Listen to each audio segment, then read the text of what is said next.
Manel Kape takes on Almabayev next weekend, man. Today I'm about to give my early predictions on the whole entire card. I actually thought that UFC 313 was next week, but obviously it's not. Make sure to subscribe if you're new. I'm really trying to get to that 1,000 mark by the end of February. Please subscribe if you're new. Anyways, let's get right into this. Actually, some really solid fights. I'm really excited for this fight, and I think it's going to be really fun. But the first one up, I don't think this is going to be the first fight, but we got Charles Johnson taking on Ramazan Temirov. Now, Charles Johnson's put together a 4-fight win streak. You know, he's got wins over Jake Hadley, Sumadarje. Obviously, the biggest one is going to be Joshua Van, where he got the finish later on into that fight. And Charles Johnson, never been finished in his career. Obviously he's been up and down, or pretty much down when he was a couple of years ago, but now he's put together a really nice win streak. And what Charles Johnson is, man, he's long on the feet, he's rangy, his boxing's pretty good. He's got solid cardio, good endurance, he's durable. He can wrestle a little bit, he can offensively and defensively wrestle a little bit as well. But for the most part, he probably wants to keep it on the feet for the most part, right? Ramazan Temirov he's taken on. I don't know how much I'm behind Ramazan Temirov, right? Because when you look at him, he is a sprinter. He's trying to get you out of there quick. You know, typically I don't like that. He fought in Ryzen. He got a couple KOs there. They signed him. And he fought CJ Vergara, which doesn't do much for me. CJ Vergara, not really UFC level. And I believe he's probably cut from the promotion now. But Temirov finished him in the first round, which I would have expected. But this isn't CJ Vergara, some shit can that he's fought, right? This is, Charles Johnson, who is a ranked fighter. And that sprinting technique doesn't typically work. Now, Ramazan Temirov doesn't completely just gas out, but he does lower the volume. The volume goes from here to here. And I think that Charles Johnson weathers the storm early on here and picks himself up a decision win. I don't think he's live for a finish ever, but we'll see what happens. It's an interesting fight. I know the odds are probably pretty close here, and I would imagine they would be. Bigger shots will be coming from Ramazan, and the more volume later on, rounds 2 and 3, probably going to be coming from Johnson. We'll see how Johnson approaches this fight. Maybe he goes for a wrestling approach, tries to kind of wear Ramazan Temirov out a little bit in the first, weather the storm on the feet as well, and take over kind of later into that fight, which I think he can do. So I will be going with Charles Johnson, 29-28 decision against Ramazan Temirov for the first fight. Next up, Montana De La Rosa versus Luana Carolina. I'm probably not even going to do it. I'll pick Montana. The next fight up, a good one, a very solid scrap here. Danny Silva taking on Lucas Almeida. Now, if you're a hardcore fan, this is a good fight. Lucas Almeida, I believe, is coming off a win against Timmy Kuwamba, and Lucas Almeida is a big dude. He's 71-inch reach, 5'11". I don't know if Danny Silva's this big, I'm going to be honest with you, but Lucas Almeida, explosive, he hits pretty damn hard, and he wants to strike. Now, some issues I do have with Almeida, if I remember correctly, his head's on the center line a lot, his defense isn't the best, but I always go back to that fight where, his Contender Series fight, where he actually fought Daniel Zellhuber, and he just took it to him, man, aggressive approach. And I'm not going to lie to y'all, I haven't watched much Lucas Almeida as of recent, but he's an aggressive dude from what I remember, man. I do remember, his hands being sharp. He's long, he's rangy, he's not a bad fighter whatsoever. And I know he's been KO'd by Andre Fili with a big right hand, put him out cold. Fili's a good fighter. He's taking on Danny Silva, who I actually really like Danny Silva. I believe he trains with Jalen Turner, and it shows, right? He's a very good boxer. He's going to want to sit in that pocket area, land some shots. He has nice slip and rip combinations. He goes to the body. He goes up top. He's a fun fighter. I like his game a lot. He's coming off a win versus Josh Kulabau, and I believe he was booked to fight someone. It might have been Almeida. I don't remember. It could have been Almeida, though, and I think he missed weight. I don't exactly remember, but what you're looking at, man, is a slick boxer. Josh Kulabau's a pretty solid fighter. He went out there, beat him, a split decision. Granted, it was a close fight. Silva did gas out a little bit towards the end of that fight, but he looked good, man. He throws a lot of volume. He's pressure. He does very solid defense. He doesn't get hit often, and I'm going to pick him to win this fight. I think he'll get the knockout, but while this fight lasts, man, it should be a fun one. I'm really excited for this one. I think I'm going to nail the betting on this card as well. You know, Seattle, I don't know if I'm as excited to bet as this one because I do think I'm gonna kill this card. I feel like, right? But anyways, I'm gonna go with Danny Silva to win this fight inside the distance via KO. I love that fight though. It's gonna be very, very fun. Andre Lee, JJ Aldrich, man, she's been looking good. The future, man. Let's go. The next fight up is going to be Douglas Silva de Andrade taking on John Castaneda. Now, these odds are right here, but I do kind of want to take a look at this. I apologize, should have had this pulled up already, but I am going to take a look at this because I don't necessarily know if those are the odds. Okay, minus 200 on John Castaneda. Don't hate it. But Douglas Silva's still a damn good fighter, man. Douglas Silva has never been finished in his career. He's a big dude. He hits hard. He's very old, and he's a little bit slow. He's got some nice kicks. He's got some nice spinning attacks, but he can be out-volumed. And I do believe that that's kind of what's going to happen here. I think John Castaneda, out of that southpaw position, come in here, land some nice shots. Overall, out-volume Douglas Silva de Andrade, which we've seen happen a lot, and that's pretty much the downfall in the dude. The dude's cardio is not the best either. I think that Castaneda has great cardio, great pressure. Obviously can mix up the wrestling, which I don't really see here. But I like Castaneda, man. I think he's a good fighter. He's out of that southpaw stance, like I said. He's got wins over Miles John's a common opponent here. Where Douglas Silva lost, Castaneda ended up beating him. And Castaneda's a tough dude.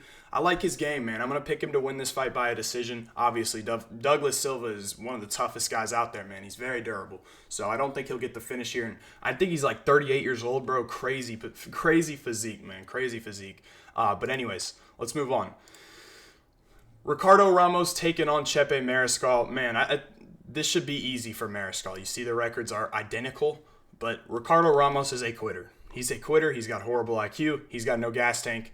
And he doesn't like getting hit. But some of the things he does good, he has good spinning attacks. He has good BJJ sometimes. But he makes stupid decisions. He does have, solid, decent striking. Decent boxing. It's okay. His kicks are pretty good, like I said before. He's coming off a win versus Josh Kulabau, which was, bit of a hairy one, right? I think he should have lost if Josh Kulabau would have actually been normal. But he ended up getting the win there. He's coming off 2 losses previous to that Kulabau fight where he got guillotined by Charles Jourdain and Julian Erosa. Ramos, he's okay on the mat, but this is just a tailor-made fight for my boy Chepe Mariscal, man. Just tailor-made. It's right in front of him, right? Ricardo Ramos can throw up a Hail Mary, maybe. He gets a submission off a Hail Mary, but if that doesn't happen and Mariscal gets out of the first round, which I would expect him to do, he is going to brutalize Ricardo Ramos and really take it to him and beat the hell out of him. I love this fight for betting. I already know Mariscal is a pretty heavy favorite. I would imagine he is. But the second round, third round finish is going to look really, really good on this one. And I definitely think Chepe, that dog's going to be unleashed in that octagon, man. And Chepe's going to go to work. He's going to go to work. He's going to get after that clinch. He's going to do the dirty boxing, the elbows, just, brutalize you, man. Just try to beat the hell out of you, throw you from the clinch with his judo or wrestle you. And he's got to be a little bit careful because Ramos does have some submissions. But, after the first round, man, it's going to be bad. Mariscal is going to put it on this dude. And I'm feeling a tap to strikes kind of fight for Mariscal here. It's going to get bad. It's going to get bloody. And Chepe just has that dog in him. And Ricardo Ramos is a quitter. You're putting a quitter against a dog. The dog is going to win, right? He just has that ferocious ability to just get you in the clinch and just beat the hell out of you, man. He'll find a way. He doesn't really need to find a way. Coming off a win over Damon Jackson where he just brutalized him, man. Just beat him bad. And he's going to do worse this time. He's going to get the finish here. He will finish Ricardo Ramos easily. Second round or third round. I'm going to go second round. TKO, tap to strikes for my boy Chepe Mariscal. Next up, an interesting matchup. You got Sam Patterson taking on Danny Barlow. Now, Sam Patterson, a former lightweight, you could probably tell by his frame here. He's moving up to welterweight, this is like his second or third fight. Third fight at welterweight, I believe. He's coming off a win, I want to say over Kiefer Crosby, where he got a rear naked choke. Not 1,000% sure about that. I know he's beat Kiefer Crosby, but I can't remember who he just beat. It might have been him. I don't know. But Sam Patterson's long, as you can tell. He's got a very long reach. He's 6'3". He's a big guy, but he's at an athleticism disadvantage because Danny Barlow matching that reach is very fast, very, very fast. And Sam Patterson has good BJJ. He's shown that in the past, and I believe he's got 2 submission wins in a row very early on into these fights. And Barlow, if he defends takedowns here, he'll easily probably beat Patterson, in my opinion. I just think, Barlow was injured in his last fight versus Nikolay Vertemnikov. Wasn't the best performance, but he had a great performance against Josh Quinlan, who's now cut from the promotion. But Barlow's good. He's got a fast left hand. He's out of that southpaw position. Or stance. I said position. What am I talking about? But Barlow's good, man. And I just don't like the matchup for Patterson. I think that he is undersized for this weight class. He just looks skinny. He just looks slow. Doesn't look strong. We'll see what kind of transformations he's made. But if Sam Patterson shows up like Sam Patterson, it should be a rough night for him. I do think that Barlow with the speed advantage, with the athleticism advantage, it's going to be a large athleticism advantage in my opinion. I think that we're going to be able to tell who's the better athlete right away, right? And Patterson's not a bad fighter. He's got a great skill set, but he's been knocked out by what's his name? Ashmouz, my bad. Ashmouz knocked him out. Not the best look. And Barlow's a dangerous striker, right? I think Barlow gets this one done. I think he finds the finish with the left, drops the left straight down the middle in the 3rd round. Gets the finish over Patterson. But I wasn't too impressed with Barlow's performance last time out. He still ended up getting the win over a hard-hitting guy. And I think he gets the win here. So an interesting fight, a very good fight I'm excited for. But let's get on to the next one, which is going to be Hyder Amil taking on William Gomis. If you guys know Hyder Amil, his last fight, he brought the fight to, I just can't remember his name. I think they call him the Mountain Tiger. He's fighting Trevor Peek. I just don't remember his name. I know him. Jung Lee, right? I think. But he just brought the fight to him. Came after him, just immediately come after him and just let go of the combinations, man. I like Hyder Amil. I like him. I think he's going to knock William Gomis the fuck out. William Gomis is coming off a decision over Anderson Brito. Split decision where he was in Paris. He probably shouldn't have won. Granted, it wasn't a good performance by any means from Anderson Brito, right? It was a horrible performance. But Hyder Amil is going to bring that same kind of fight to William Gomis, who wants to dance around, kick you from range, no finishing ability whatsoever. Dude couldn't finish nobody. He can't finish anyone, right? And Amil's just got that dog, man. He's another dude who just has the dog in him, man. And I love that. Gomis seems like a little bit of a bitch, right? No offense, of course, but I mean it in the fighting game, right? I just feel like he's kind of soft in there. And Amil's not going to go for that, man. I think what Amil brings different than Brito is he's not going to probably gas out, and he's not going to take Gomis down, and Gomis won't be able to take Amil down. So Hyder Amil's going to cut the cage off. He's going to go forward, and I don't think Gomis's footwork is that special, really. I really don't. I don't think he's that good of a fighter. And I like Amil, man. I know he's a little bit older, and he's at a reach disadvantage. He's probably the underdog here. Let's take a look. Plus 175 is crazy, but I like Amil. I like him, man. That dog, man, that's just not easy to find nowadays, and Hyder Amil's got it. So I'm going to pick Hyder Amil for my early pick here, and I hope he knocks William Gomis out. I hope he does. But anyways, let's move on to the next fight, which is going to be Austen Lane taking on the debuting Mario Pinto. Now, I have watched Mario Pinto, rewatched him. Man, dude, I did film for this fight. This is the only one I've done. And it's an easy decision. It's Pinto. Now, Pinto is 6'6", or 6'5", one of the two. But, man, I was really impressed with Mario Pinto, man. He's got a long reach. I believe he's probably matching the physical stats of Austen Lane. But, man, I was impressed with Pinto, man. His relaxed ability inside of the octagon is something you don't see out of these younger guys. And he's got it, man. He really does. He's very relaxed in there. in his debut, or his Contender Series fight, just dropped a beautiful, beautiful left hook right on the chin, right on the button. And that's what he is, man. He's a little bit patient, maybe a little bit low volume, but he's an intimidating dude who hits pretty damn hard, but he's technical, he's accurate, and I like his game a lot. Now, Austen Lane's probably going to try to get the takedowns going, and he'll probably gas himself out and get knocked out because Pinto has 5-round experience, which is another thing you just love to see, man. He's got a nice jab. He's got a good low kick. He's a very good athlete for his size. A lot of things to like about him, man, and I know he's sitting at minus 330, which I still think is a steal, man. Lane is coming off a win versus Rebellis Despain, where he was just able to wrestle Despain the whole entire time, even when he was tired. Pinto probably won't get tired. And when Austen Lane is on the ground, there's no finishing ability there. He doesn't have, crazy ground and pound or crazy control or any submission game. Nothing there, right? Pinto will be able to get up if he's taken down. And if Lane keeps shooting over and over again, he's going to gas out and Pinto will be right in front of him and he'll find the finish. I like Mario Pinto a lot. I think this number is playable at the moment. We'll see what I want to do with it. But I do imagine he will go over to around a minus 400, 500 favorite because I just don't think, Lane is good enough, man. I just think on the feet, Lane is tentative. He has bad defense. He's afraid of getting hit. And Pinto is going to be in front of him, walking him down with the low kicks. He's going to get after that low kick, and it's a dirty one, man. He's a big old boy. He's got a nice, slick jab, and he's just good, man. He's very good. Some things, like I said before, the volume, I'd like to see him let his hands go a little bit more. But I think that in this matchup, he's not going to have to. I think that he defends the takedowns here.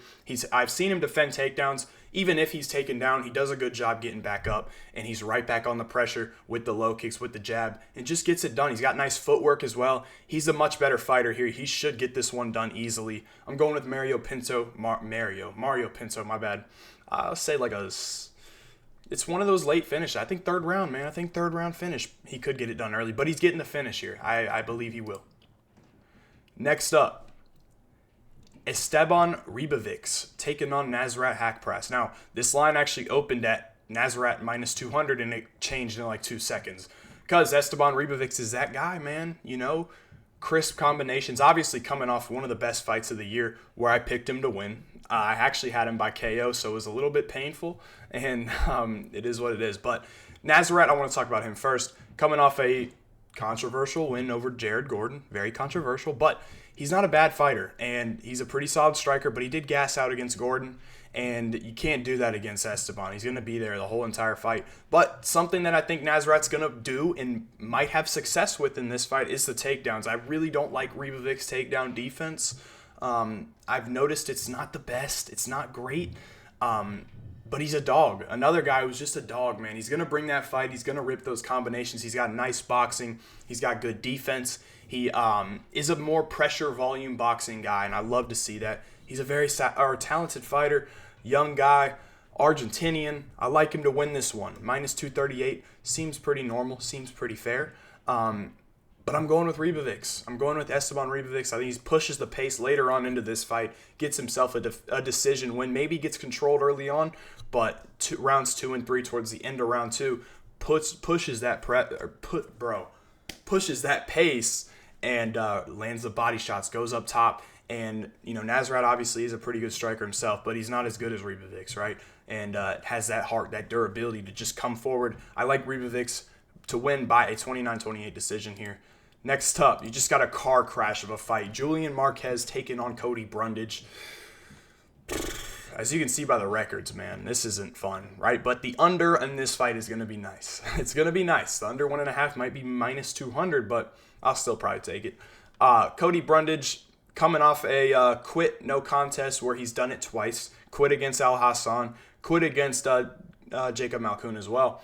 I've been talking about Jacob Malkoun a lot lately. Really, I really have, man. Petrosky, Brennan Allen, and now I'm talking about him again, man. Where is the dude? Does he ever fight anymore? But anyways, Brundage is a quitter. He has no cardio. He's a quitter, and he's another guy who sprints. And what he does good is, let me just only talk about what he does good in the first round, because there's nothing in the second or the third that you have to worry about, really. The first round, pretty explosive on the feet. He's got explosive takedowns, pretty good from the control. But after that 230 mark in the first, it's pretty much all gone. pretty much all gone, right? And Marquez is coming off 3 knockout losses in a row. He's training down at MMA Lab now. Obviously Marquez, powerful, dangerous, but his durability is going to be a little bit of a concern for me, but he should get this one done. I'm not probably going to pick anybody.